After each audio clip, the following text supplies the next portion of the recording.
Poi ho notato un'altra cosa, per quanto riguarda il parco tecnologico delle strutture, Tiene, Schio, Asiago, Bassano, Sant'Orso, 4 milioni e 400 mila.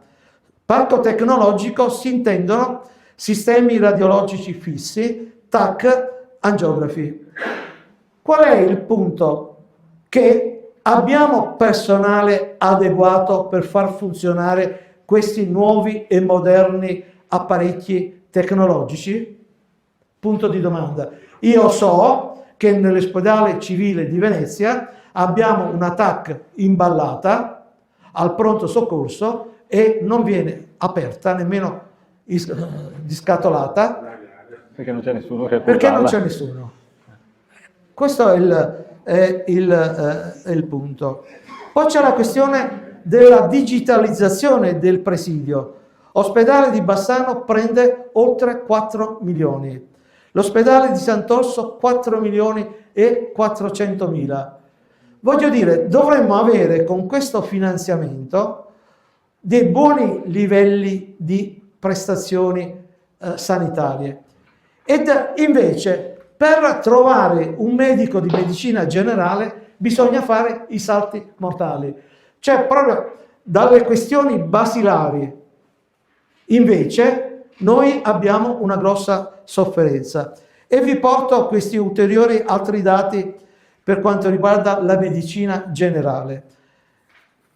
Nella USL 7 noi abbiamo in totale 237 medici di medicina generale, 64 medici per la cosiddetta continuità assistenziale, l'ex guardia medica, e 47 pediatri. E però ci sono 45 zone carenti del medico di medicina generale.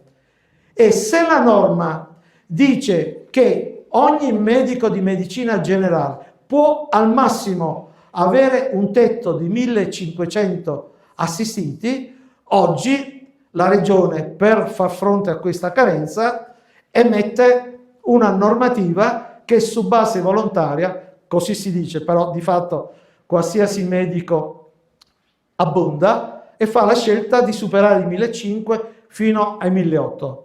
Noi sappiamo invece che anche i 1800 sono stati superati. E quindi se la popolazione invecchia sempre di più, quindi significa popolazione che ha un bisogno per le cronicità, per le patologie multi, eccetera, eccetera, è chiaro che un medico non ce la fa ad assistere questa quantità.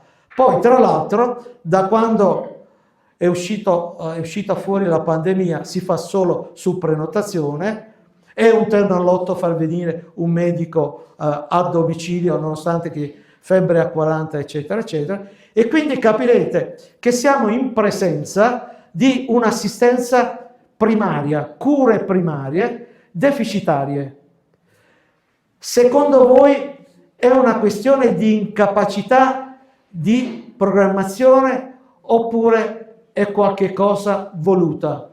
Io penso ambedue, perché questa regione sapeva che nell'arco di tempo che va dal 2022 al 2030 noi avremo un picco di pensionamenti dei medici di medicina generale. E il calcolo è facile, guardi l'età, nonostante che si sia passati dai 70 ai 72, però tanti medici di medicina generale, una volta che riescono a coprire i contributi previdenziali, vanno via, non riescono più a reggere ad un ritmo forsennato e soprattutto burocratico, perché manca l'assistente amministrativo che può ricevere le telefonate, manca l'infermiere che può dargli una mano, e quindi noi avremo in Regione Veneto solo nel 2025 500 pensionati, medici di medicina generale. E la Regione come fa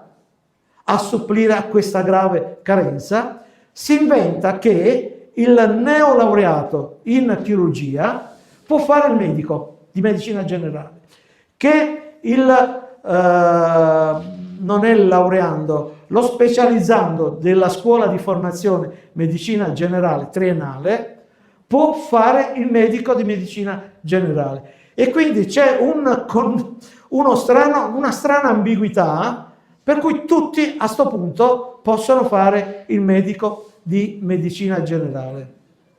E poi fermatemi perché voglio toccare un altro punto.